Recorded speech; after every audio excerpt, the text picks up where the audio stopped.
we're gonna let our participants in, and then I'm gonna introduce you.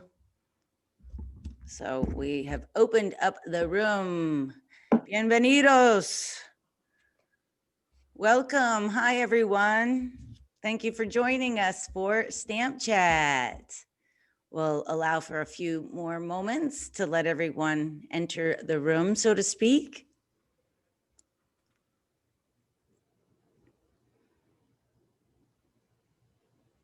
And I'm just watching the participants. And we've about evened out. So we are going to get started promptly here at 6:30. Hi, and welcome to Stamp Chat. My name's Heidi Rhodes. Today's Stamp Chat presenter is Mr. Juan Farah. Mr. Farah started collecting in Cuba and continued after arriving in the US in the early 60s.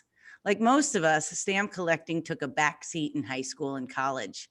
After graduating, however, Mr. Farah slowly re-entered the hobby. And after attending quite accidentally the Atlanta Stamp Show in 2005, Farah caught the bug and started collecting in earnest. This newfound interest in philately led Mr. Farah to begin specializing in two very different areas: Cuba, 1898 to 1909, and Great Britain penny red stars, 1850 to 1864. Juan has exhibited both nationally and internationally and encourages exhibiting as an opportunity to enrich one's philatelic knowledge and add richness to one's experience as a collector. Mr. Farah is a 40-plus year member of the American Philatelic Society. He is also a member of the Cuban Philatelic Society of America, the International Cuban Philatelic Society, the U.S. Possessions Philatelic Society, the Great Britain Philatelic Society, and the Royal Philatelic Society, to name just a few. He has written various articles on the 1899 U.S. administration stamps for Cuba, Alegorias Cubanas. This is the subject of our Stamp Chat presentation. He's currently working on an article on these stamps where he describes new findings that heretofore have not been brought to light. Today's Stamp Chat is sponsored by the APRL. The American Philatelic Research Library is one of the world's largest philatelic libraries. With 4 miles of books and journals, the APRL is a true gem in the hobby. Right now, the APRL's digital collection is available free to members and non-members, opening up accessibility to philatelists around the world. You can support a continued digitization of books, journals, and other unique items by pledging $50 to the Adopt a Book campaign, Tuesday, December 1st, on Giving Tuesday. All donations will be matched, so your $50 magically turns into $100.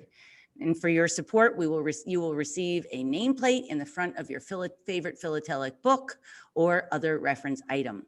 Your generosity contributes to the accessibility of information as well as preservation of rare material. Visit stamps.org/library to donate today. Now, before we begin, we have a few housekeeping items to take care of. Today's session is a webinar, and as such, all video and audio of attendees will be muted and turned off respectively throughout the presentation. However, please feel free to use the chat box to engage with other attendees and the Q&A box. The Q&A box, please, for your questions for Mr. Farah. This session is being recorded and will be made available on the APS YouTube channel. And with that, we present the special design U.S. administration issues for Cuba, Alegorias Cubanas. Thank you. Gracias, Mr. Farah. Oh, thank you, Heidi, for your introduction of me. That's very nice. Well, I hope everyone will appreciate the talk today. The presentation I want to do is on the special design issues for Cuba by the U.S. administration. These issues came about because of the Spanish-American War of 1898 to 1899.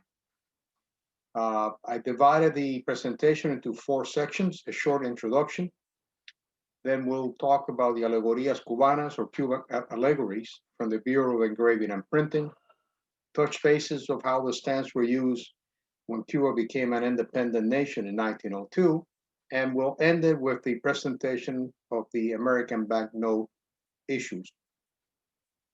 So let's see how all this came about. How this came about was, at the time, there was a revolution in Cuba. The Cuban freedom fighters were fighting against the Spanish to get their independence.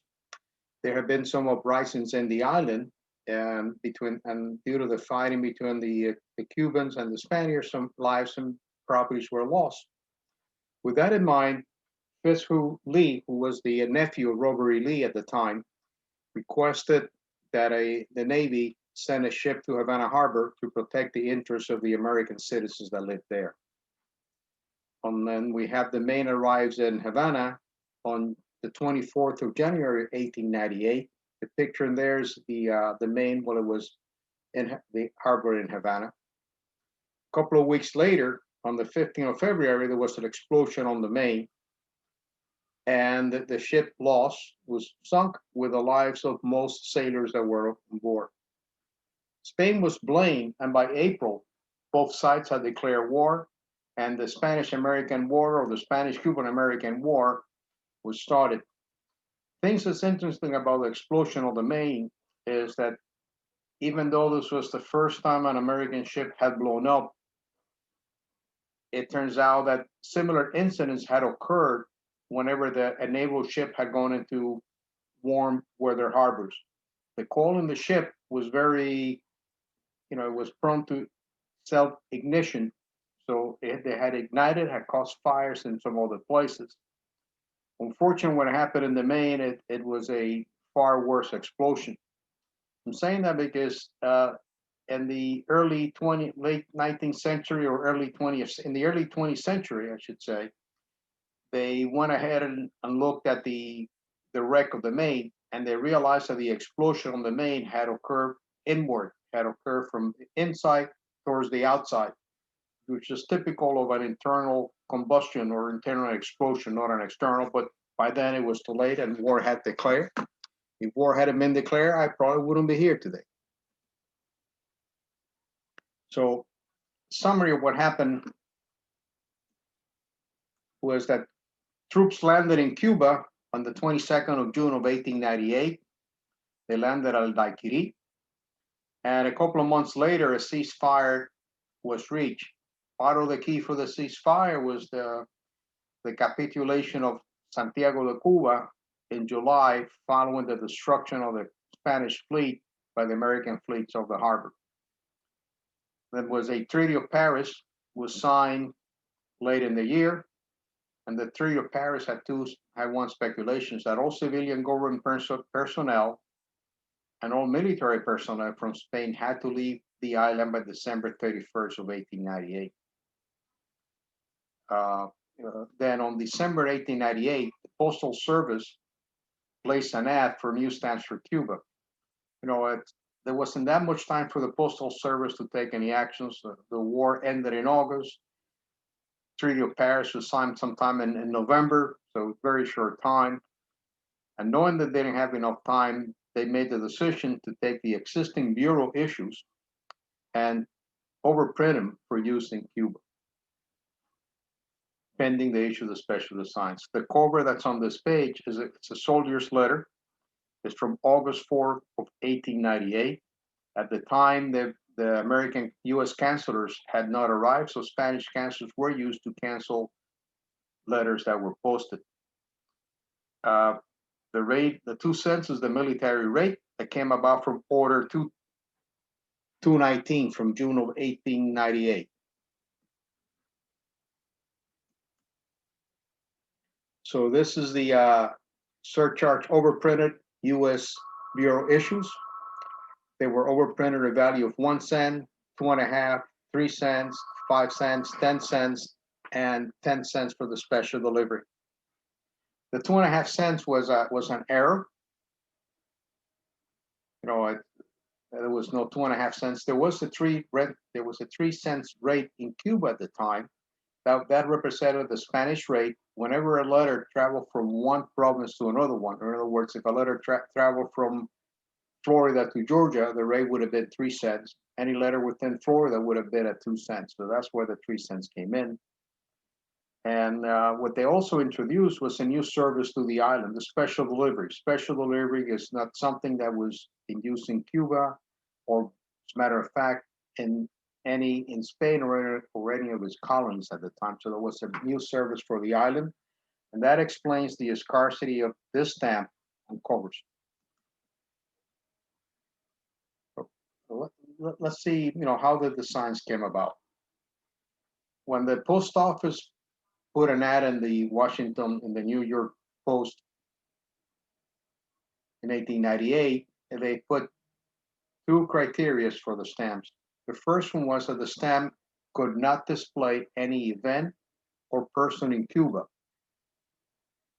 And more important, so the subject had to be a symbolic or allegoric representation of Cuban culture and economy. That's where the name the Cuban Allegories issues, or Alegorias Cubanas, comes in, because the stamps are an allegoric representation of places in the island. I have here 2 designs that were submitted. They're very similar. The first one's by William Curtis. He came up with 5 designs. Wants to represent the Castle Morro, or Morro Castle, that's in the entrance of Havana, a marble statue of La Cubana, a group of royal palms, tobacco plants. Even back then, Cuban tobacco was well known, and a portrait of a Columbus.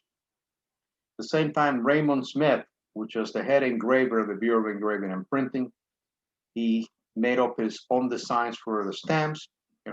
Granted, he probably took idea from all those that had submitted the stamps, the design. So the 5 designs were a statue of Columbus, group of royal palms, a statue of La Cubana, selected the SS Umbria, a Cunarder steamer, to be the 5-cent stamps for represent commerce. And the last one was an oxen-driven plow in a sugar plantation. So you see there's strong similarities between the 2 designs. Let's see which one was the one that was selected. This letter from January 17th, 1899, they're talking that they have already selected the designs for the stamps, and they were ready to start working on the dies. So the signs were selected, as most of us know, were those from Raymond O. Smith.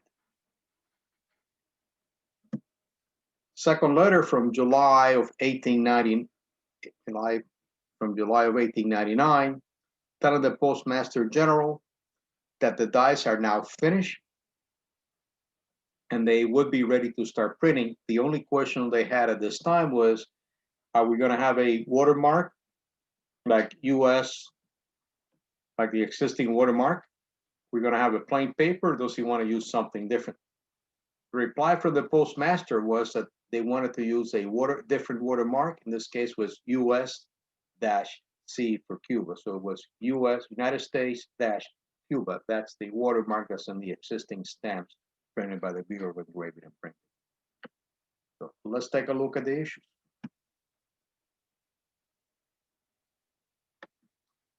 Here we have the 6 stamps that were printed by the Bureau of Engraving and Printing. They were all released on September 1st of 1899. If you look at some of the catalogs, you see for the special delivery, some of them even are stating the stamp was issued to the public over in the 1900s. Other ones say October. I'll show you later on that all those dates are wrong. All the stamps were placed in circulation by Order 59. Copy of that order is on the right. And they were placed on sale on September 1st, 1899. That's one of the things that I was able to find, that the 10-cent special delivery was put in print on September 1st of 1899. So here are the 5 stamps. The colors of the stamps, the 1, 2, and 5 cents are very easy to explain why they have the colors they have. When the Universal Postal Union came into being, they decided to have stamps printed in certain colors. 1 cent was the postcard rate, and it was selected in green. That was the same color was used in France. 2 cents was selected in red.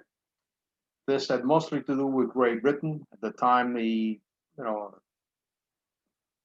their color for their internal stamps were painted in red, and since they were the country that initiated the stamps, they selected their color. And blue again was selected for the overseas mail, and by coincidence, it's also the color of the two-penny blue from England.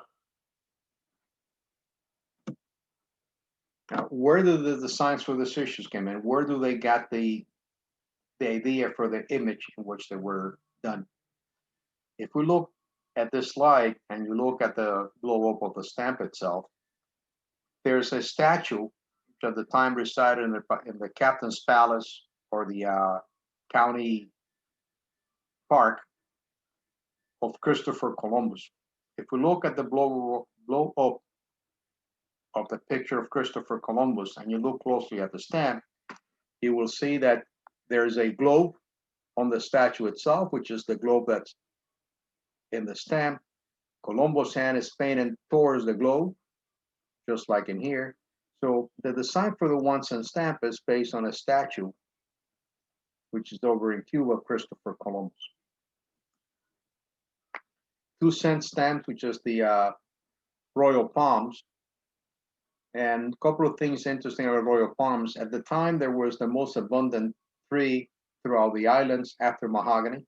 It was pure mahogany left by them. It is Cuba's national tree, and it's in the national crest of the republic.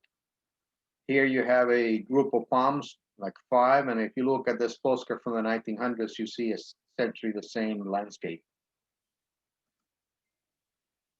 The 3 cents, which represents the statue La Noble Havana, is an allegory of the capital of Cuba, Havana. The statue was done by Giuseppe Ganini, and it has a native Indian woman in the stamp, and that is, I know it's hard to see, but that is the same statue that's here in this statue. The statue is now across from the Cuba's capital. At the time was in the Central Park in the Republic. This is a picture of an 17th century engraving. 18th century to say. The 5 cents is on the Cunarder steamer, the SS Umbria. Here's the Umbria at Liverpool in the 1890s, and that's the ship that's represented on the 5 cent stamp.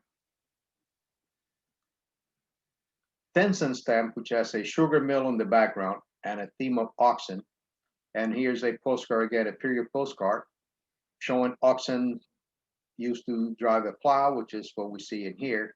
The use of oxen throughout Central, South America, and probably part of the South in the States was very common for plowing a field. So that's where the designs for the stamps came from. Last one we have is the special delivery, the entrega inmediata. Many, there's not a complete agreement whether this is really Cuban, should be called part of the Cuban Allegories issue. My opinion, it is, for a couple of reasons. Well, for 3. One of them was issued at the same time, but most important, it has 2 symbols which represent, things in Cuba.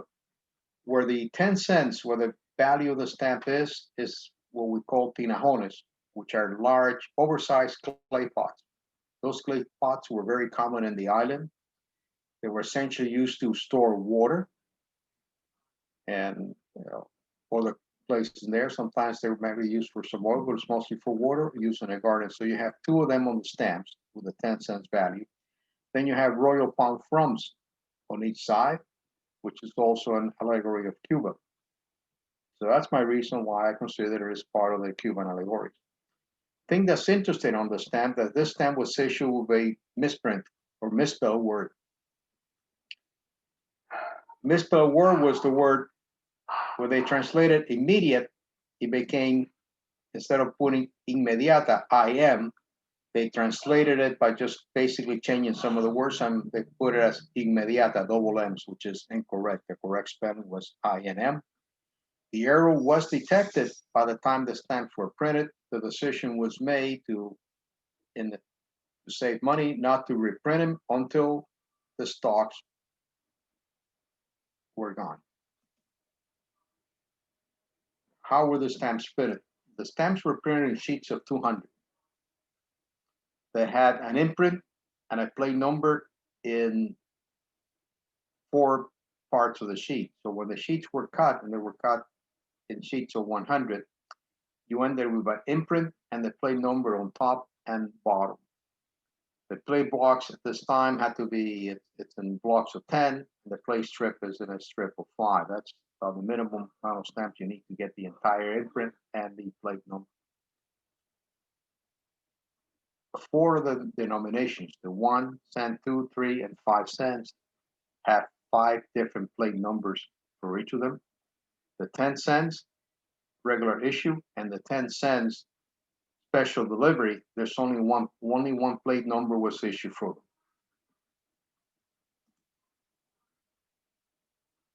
Another thing that was new to the island was the use of a booklet. Booklets were not issued under Spanish regime. They were issued when the Americans took over and restructured the post office in Cuba. Booklets had been very successful in the States, so they issued them from Cuba, and then there was a little bit of reluctance at the beginning, but they became fairly well accepted. Back then, it was common to charge an extra penny for the convenience of having all your stamps in a booklet. So a booklet of 25 cents actually contained 24 cents worth of stamps. They were issued in 2 denominations, 25 cents and 49 cents. Here we have is a complete booklet pane from the 2-cent stamp and complete booklet cover. The paints are fairly scarce. The booklet covers are rare. From the few research that I've done, there seems to be maybe 8 or 9. There's definitely less than 10 known booklet covers in existence.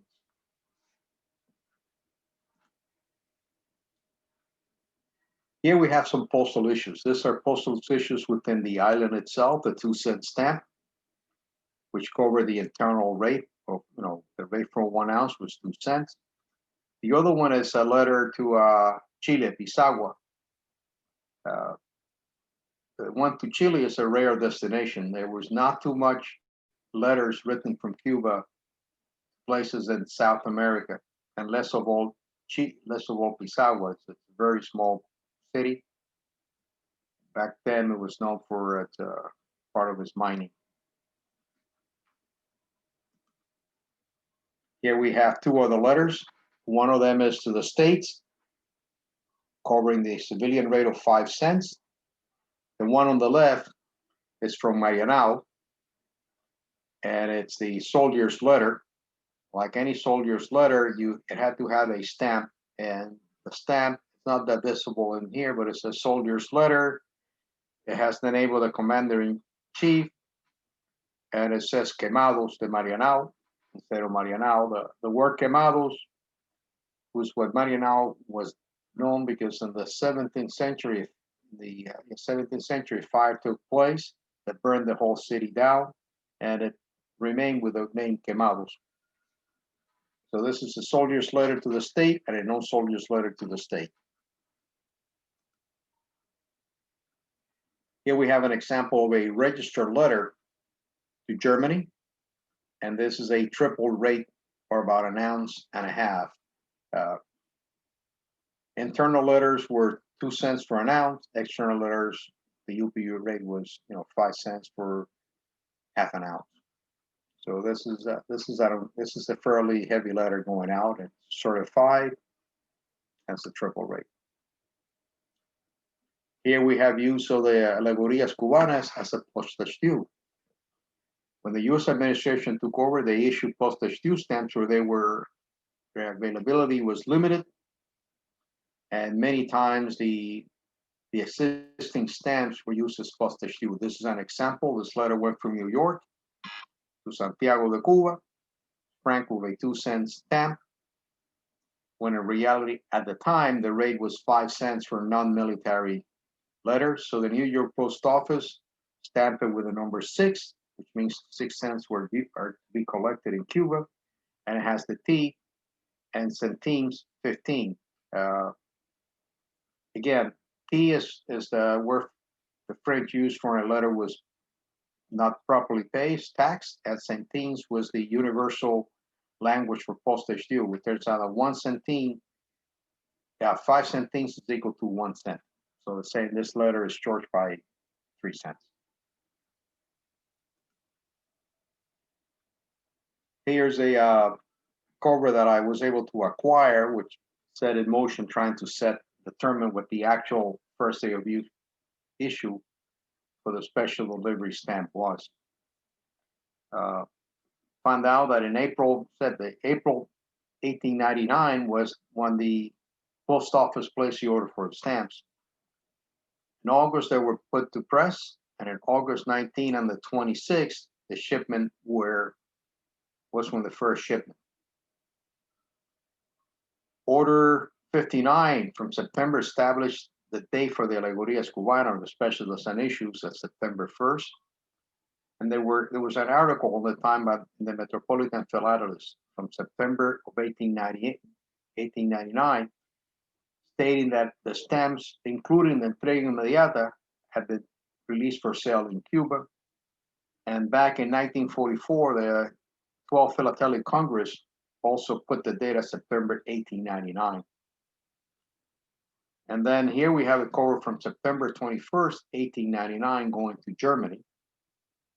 So with this, there's really no doubt in my mind that the stamps were placed as all this other documentation state, because now at least we have a cover to show that September definitely had to be the date. Here we have the letter from August 19, an extremely important day for the author, saying that, hey, all the special design issues for Cuba are being sent over. And here we say to describe the 1 cent, 2, 5 cent, and also the 10 cent special delivery. And they're all under the name of the special design Cuban postage stamp.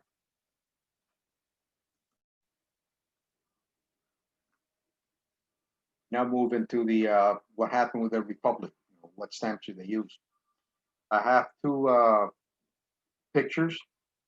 One of them is courtesy of Wikipedia, which shows the raising of the flag at the governor's palace at noon in Cuba. That is May 20th, 1902 at noon was when Cuba was officially an independent nation. The other letter is courtesy of a friend of mine, Mr. Codina. And let me this picture. It shows there's 3 pictures. People was able to identify. One is Tomás Estrada Palma, who was the first president of Cuba, Máximo Gómez, the general of the Revolutionary Army, and Leonard Wood, who was the military governor for Cuba during the occupation.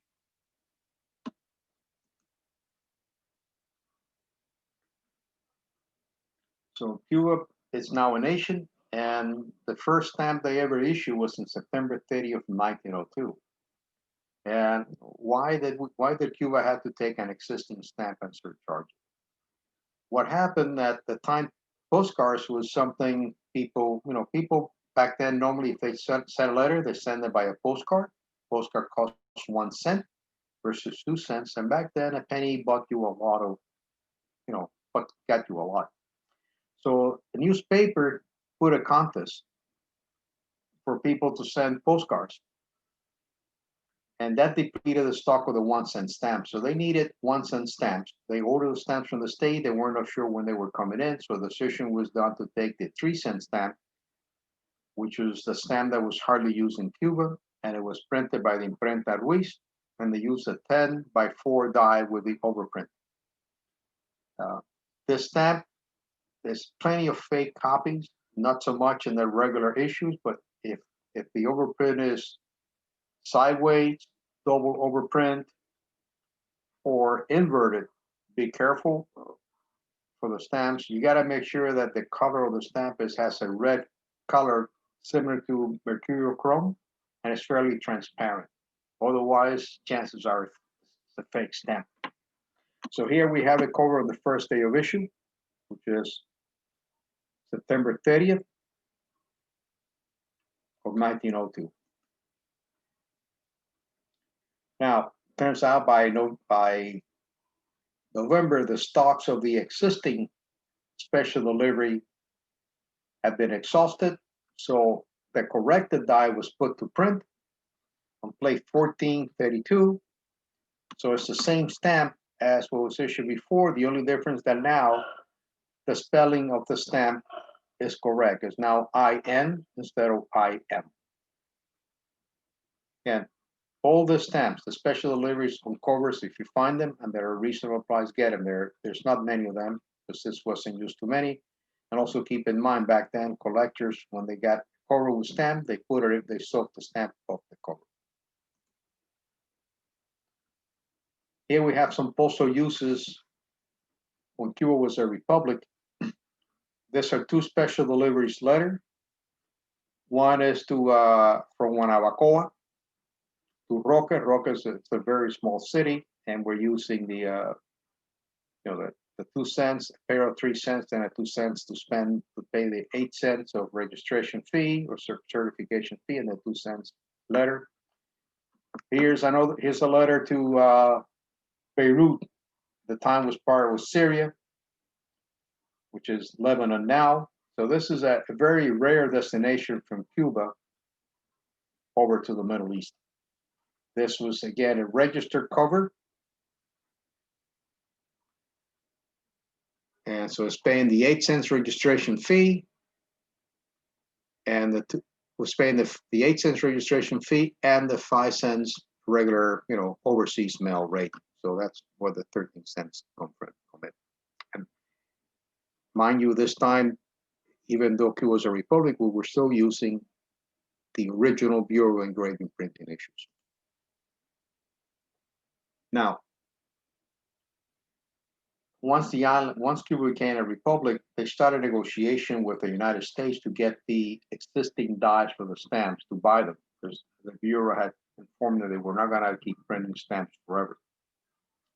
Finally, in 1904, Gonzalo de Quesada reached a deal with the Bureau of Engraving, closed a deal with the Bureau of Engraving and Printing, get the dies for the 5 stamps. Now, prior to releasing the dies, the Bureau added some marks to the stamps themselves, made some changes in the dies, minor changes, but did not tell Cuba and did not tell the American Banknote Company. For that reason, those marks are referred to as the secret marks, because they were secret. Nobody knew they existed. The collectors eventually found them out and have identified them. Of the 6 stamps, the 1, 2, 3, 5, 10 cents, and the 10-cent special delivery stamp, only the 1, 2, 5, and 10 cents were ever printed. So the 3 cents and 10-cent special delivery stamp from the Bureau of Engraving and Printing only exists as a proof. Here we have a die proof of the 3 cents. There's less than 10 known copies of the die proof of the 3 cent stamp. Now, what are the differences between the stamps?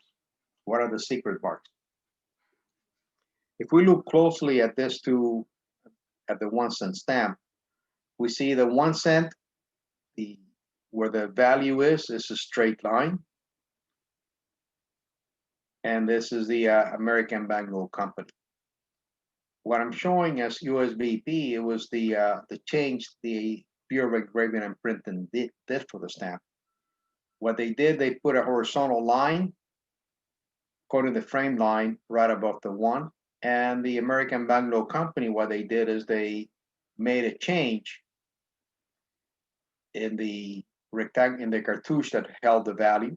So this is a change that becomes obvious, and this is how you can readily tell one from the other. The special design, you're going to have to use a magnifying glass to see what the Bureau of Engraving printing change was. Here we have the 2 cent stamp.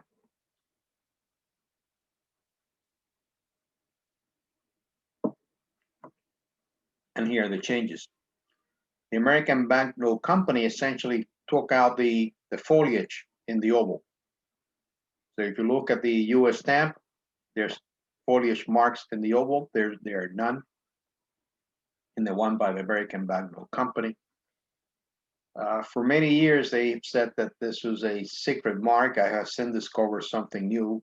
I haven't put it here because I gotta do a little bit more work. But the one that is pointing out, so there's a dot here that's a little bit more obvious in the American Banknote Company issue. That's what has been so far referred to as the secret mark. We look at the 5 cents. If we look at the Tridents and the Bureau of Engraving and Printing, the center Trident is shorter. In the issues that were printed by the American Banknote Company, the secret mark, the Bureau of Engraving and Printing, was to make all 3 teeth in the Trident the same size. What the American Banknote Company did is they put a little ornamental corner in the corner right here. And as you can see, there's none in the 5 cent in the Bureau of Engraving and Printing. We go to the 10 cents, we'll look at the cartouche where the name Cuba is a solid straight line. The one by the American Banknote Company, they put a little dot in it. And the secret mark, if you take a magnifying glass and compare it to, you will see that where the vertical and horizontal part of the plow joint, there was a break line inserted by the Bureau of Engraving and Printing. And those are the difference in the issue stamps. Now, what are the difference in the on-issue stamps? The 2 that are here, these are the American Banknote Company copies themselves. When they kept the stamps, they put a hole in the stamp, punched a hole in the stamp. So here we have the 3 cents. Remember, this was never issued, so you can only look at it from proofs. This is the normal Bureau of Engraving and Printing. There's no line in this hole, and it has a small scroll at the end. What the Bureau of Engraving secret mark is they added a small line right here, and the American Banknote Company took the scroll out. The 10-cent special delivery, what the Bureau did, they added a very faint line in this leaf, and there's additional secret marks, which I'm working on. I haven't, but I'm waiting until the article gets published. And what the Bureau did, they added 4 large carats in each of the corners, here and here. There were none in the Bureau of Engraving and Printing. As I said, the stamps you can find, only die proofs for them. So those are all the changes between the Bureau of Engraving and Printing and the American Banknote Company issues. Now, when the stamps were issued between June of 1905 and November 1907, the dates were staggered because of the amount of stamps that were left in stock. They were not going to print the stamps, or at least if they had printed it, they were not going to distribute it until the existing stocks were close to being exhausted. So the first issue to hit the post office was the 2 cents, because that was the for national letters, domestic letter writing, hit on June of 1905. Then we have the 1 cent in August of 1905. The 10-cent stamp was in January 1907, and the 5-cent stamp was in November of 1907. So it took about 2 years before all the stamps were issued. What's interesting that during part of this period, Cuba was preoccupied by the US. Here we have the booklet cover that was done by the American Banknote Company. This came out shortly after the 2-cent issue was put out in 1905. What's interesting about this, that this is the first known illustrated booklet paying in philately. I have looked at catalogs in the States. I haven't seen anything in the United States where the booklet had been illustrated prior to this date. The same thing in Europe or in South America. So if anyone is aware of any booklet paint that's been illustrated prior to 1905, I would appreciate it, because so far as I can tell, this is the first time. And it had included two symbols. It included a picture of the Morro Castle with its lighthouse. And as was customary at the time, a lady was represented at the Republic. So the lady here represents the Republic of Cuba. The only inscription in here was American Banknote Company. Here we have some letters, some postcards. This was from Columbia Barracks during 1908. What happened in Cuba was that at the end of 1905, election took place. The election became disputed, and the parties in Cuba asked the United States to intervene to keep the peace. So the United States went in 1906 and left sometime in the end of 1908. So this is a letter from Columbia Barracks, a postcard sent to the States. Here's a postcard sent to Kobe, Japan. And I like to think that this postcard was from people that had gone to Cuba, were so impressed with the Cuban cattle, to send information to Japan, and that's where maybe Kobe beef originated from. Here I have some postal issues with the Republic of Cuba issues. These are two registered letters. One of them, both are to the States. The one on the left is from Guayaramas. It's a very small coastal city. So it's, for them, it's kind of a rare, going to the state from them is rare. The other one is from Havana to California. This is more common. But here you have the 5 cents and 10 cents issue being on the ones that were issued by the American Banknote Company on letters going out of the country. Again, we have similar use of the stamps to cover postage due. This was a letter from England. From Canada was posted with a 2 cents. 2 cents Canadian should have been 5 cents. So again, we have T for tax, 6 cents. And when it arrived in Cuba, it was hit to put 2 stamps in it and put the letter T for postage due. They used the 5 cents postage due stamps. This is still the U.S. administration issue, and the Alegorias Cubanas issue. Okay? The other one is a letter from England. England paying the 1 penny, but back then a penny was British penny was the same as 2 cents. Again, 3 cents postage due. The postage due was paid with 3 Alegorias Cubana 2 cent stamps. So postage due had become, were not too many of them, so the use of the stamps were doing, and they were stamped with the letter T. Notice that the letter T was put on the stamps after it was used. The stamps were not overprinted with a T beforehand. And here is kind of the end of the, this is towards the end. These were the issues that replaced the Alegorias Cubanas. They issue at 1 cent, 2 cents, 3 cents, 5, 8, and 10 cents. 10 cents is special delivery. Again, the 1, 2, and 5 cents are in the UPU colors, green, red, and blue. Back then, that was important because that would let a postal clerk immediately know if a letter came into their country from a foreign nation, whether we're paying the right rate or not. And the same thing for normal letter. There were not scanners or anything available at the time. This cover is a letter from Cuba by a Lebanese person. And what's interesting about this letter is that it includes the Alegoria Cubana, includes the replacement. More important is has a revenue stamp to pay the postage. Asking some of my fellow philatelists from the Cuban Philatelic Society, none of them have, this is the only cover they have seen where a revenue stamp has actually been used and went through the mails to pay postage. This is probably one of a kind. And with that, I finish my presentation. I hope this is enjoyable to everybody. And if you have any questions, I'll be more than happy to try to answer them for you.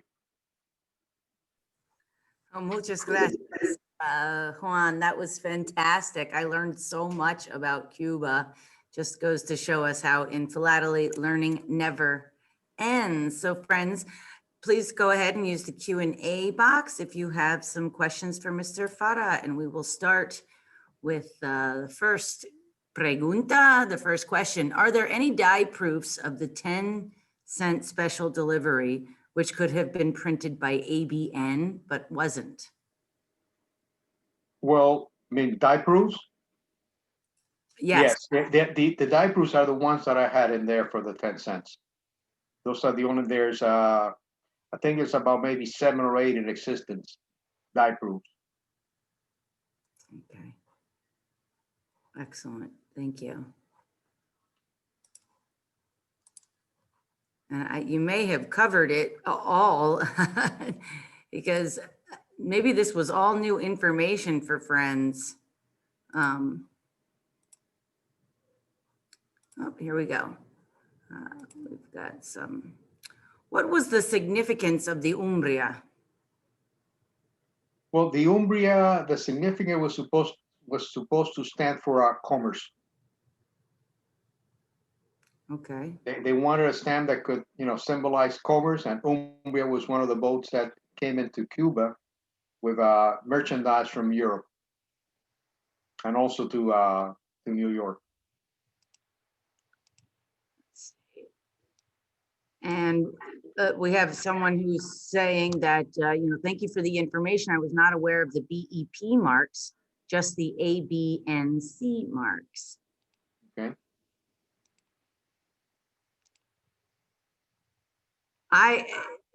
I really loved the Kobe beef cover. That was really, really cool. And so interesting to see those letters going to Syria and Japan and the Middle East. Really fascinating. Thank you. Well, there's not a lot of questions this evening. Like I said, I think that you presented some new information for our friends. So again, friends, you can keep the conversation going. Thank you, Mr. Farah, for joining us tonight. We'll conclude our stamp chat, and we thank everyone for your attendance and ask that you join us in thanking Mr. Juan Farah.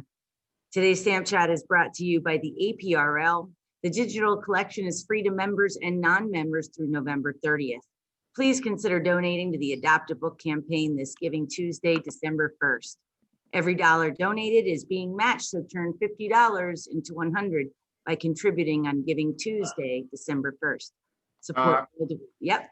There's we questions. Do have some. There's one question from Mr. Mejia. Yeah, sure. And I see it on the chat, so I'll ask him that. Tell him that I'm sorry to interrupt you. No, that's okay. The 2.5 cents was sold for 2 cents. There was an order placed in September, saying that the 2.5 cents would be sold for 2 cents. Good. Thank you for answering that from our friends in Honduras. Thank you. So I was talking about the APRL and what a great resource it is. And Mr. Farah had said in his intro or in his bio how exhibiting took his hobby to a new level. And these presentations, they certainly take the hobby to a new level as well. And you can use the APRL, which is available for free through November 30th to members and non-members to conduct your philatelic research. And maybe you too can be on Stamp Chat. For more Stamp Chats, visit and subscribe to the APS YouTube channel, where you can find over 70 hours of Stamp Chats. Use the comment box below to keep the conversation going. We do monitor that and send questions over to our presenters. Well, until the next time, collect and connect. Find us on Facebook, Instagram, and Twitter, and over on our YouTube channel. Remember, the APS social since 1886. Thank you so much, Mr. Farah from Miami, and you're getting accolades in the chat box. And thank you for your time and for illuminating this aspect of philately and of Cuba. So thank you so much. Thank you, next Heidi. time, friends. Thanks for the opportunity. It's my pleasure. Con mucho gusto. Buenas Hasta luego. noches. Buenas noches. Ciao. Bye.